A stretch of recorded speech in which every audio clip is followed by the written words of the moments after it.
Hello everyone. Today I'm going to walk through Module 19 in problem solving using C. Today I will be presenting on mastering C strings, essential functions for programmers. Strings are one of the most important concepts in programming because almost every application works with text, whether it is user input, file handling, or data processing. In the C programming language, string handling is powerful but requires careful attention from the programmer. Understanding how strings work help us write efficient, secure, and reliable programs. Let us begin with the foundations of C strings. First, let us understand what C strings actually are. Unlike modern programming languages, C does not provide a built-in string data type. Instead, strings are implemented as arrays of characters. A C string is a null terminated character array, meaning it ends with a special character called the null character returned as a \0. This null character tells the program where the string ends. So instead of storing length separately, C determines string length by scanning characters until it finds this null character. Most string functions are provided through the header file string.h. By including this header file, we gain access to many useful string manipulation functions. It is also important to remember that C-style strings are different from C++ standard string. Now we are going to see some of the functions that string supports. The first function is strlength, that is used for measuring length. What is the purpose of this strlength function? It returns the number of characters in a string excluding the null terminator. This is crucial for determining how much data the string actually contains. The syntax is size underscore t, strlength, the keyword const, char star s. This function takes a pointer to a constant character array and returns a size underscore t type. The return type is size underscore t, which is an unsigned integer capable of storing very large values. The main key point is size underscore t is an unsigned integer type capable of representing very large values. Casting to int is usually safe for typical string lengths, but be aware of potential overflow issues with extremely long strings. Next, we move to copying strings. The first function is strcpy, the basic copy function. The syntax is strcopy destination underscore comma source. That is, it is going to take two parameters. One is destination and second one is source. This function strcopy copies the entire source string into the destination, including the null terminator. Even though it is simple, it is risky because it does not check the buffer size. If the destination array is smaller than the source, it may cause a buffer overflow. So to overcome this, we can use strncopy. It is a safer version. This takes strncopy takes three parameters. One is destination, the second one is source, and third one is n. N specifies the number of characters. If the source length exceeds or equals n, the destination may not be null terminated. Therefore, the programmers must usually ensure proper termination. Always make sure the destination buffer is large enough to prevent security vulnerabilities. So here strncopy copies at most n characters from the source to destination. If source is shorter than n, destination is padded with null bytes. However, if source is n characters or longer, destination will not be null terminated, which can cause issues. So now we are going to the concatenation functions, concatenating string functions. Concatenation is nothing but joining two strings. Here in this slide, we are going to talk about two concatenation functions, strcat and strncat. Strcat is going to take two parameters, one is destination, second one is source. The function strcat appends one string to the end of the other. It directly modifies destination string and includes a null terminator automatically. But again, it assumes enough memory is available. So this strcat function modifies the destination in place. Next function is strncat. It is a safer alternative of strcat.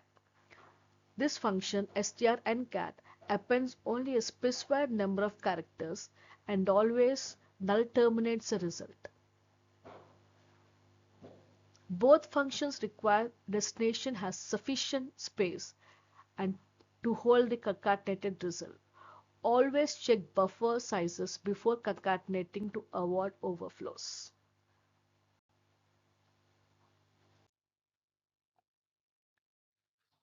Now we are going to compare str. We are going to talk about comparing string functions strcmp and strncmp. The function strcmp compares two strings, meaning alphabetical order based on ASCII values. It returns a negative value if the first string comes before the second. It returns 0 if both strings are identical. It returns a positive value if the first string comes after the second.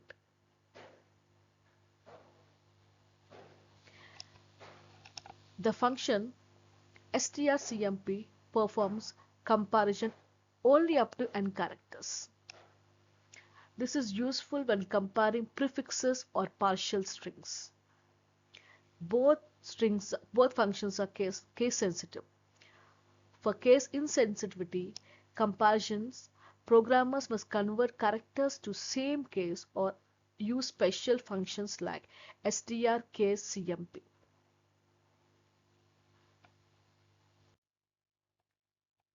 Now we are going to move to the next slide, how we are going to read input safely.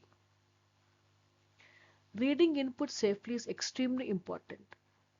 The function fgets from stdio.h reads a full line from the input safely.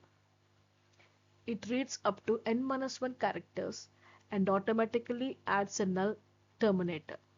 The important features include stops a new line character, stores a new line in the buffer, prevents buffer overflow.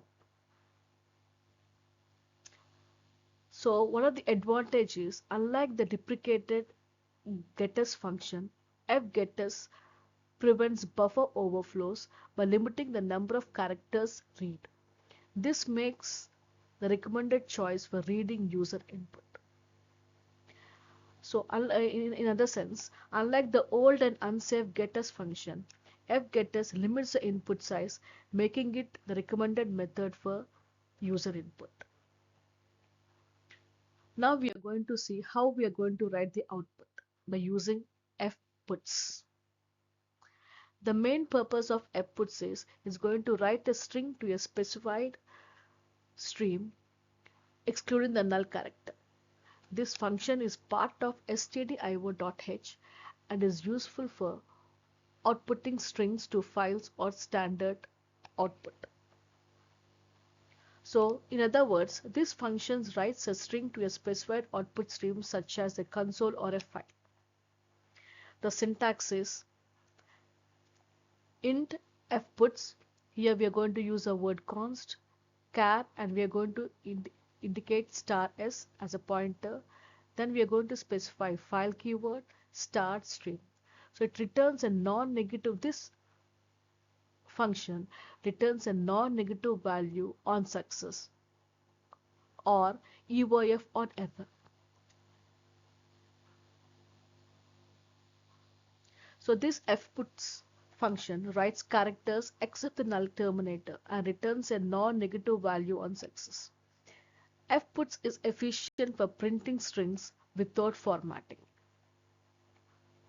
Now we are going to move to the next slide. Searching within strings.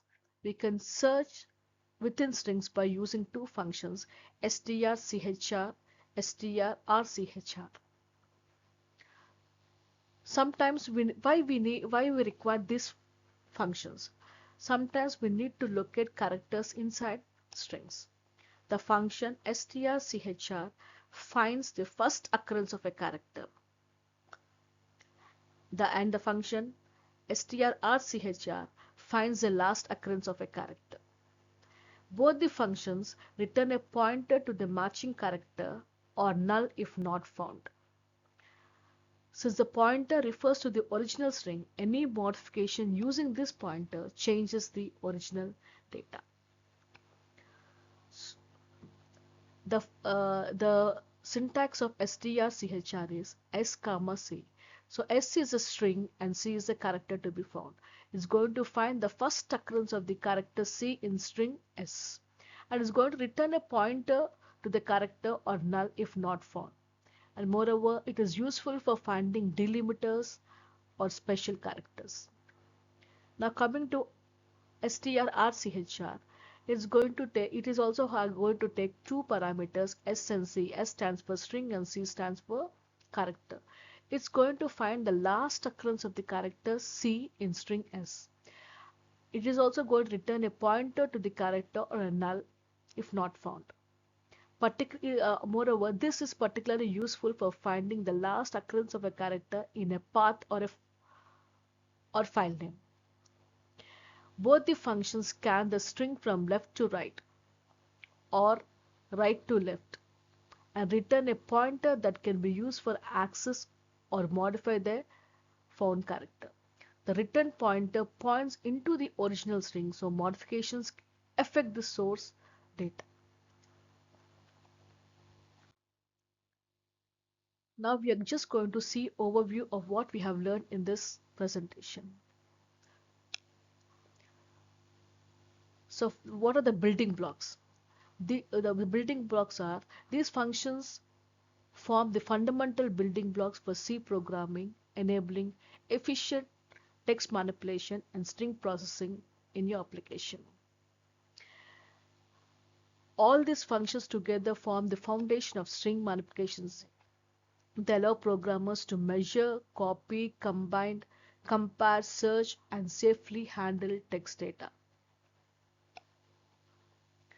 However, because memory management is manual in C, understanding null termination and buffer sizes is essential for writing secure programs.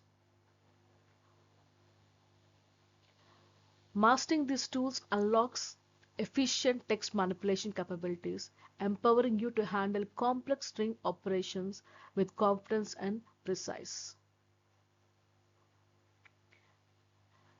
Mastering these tools enable efficient and professional level programming.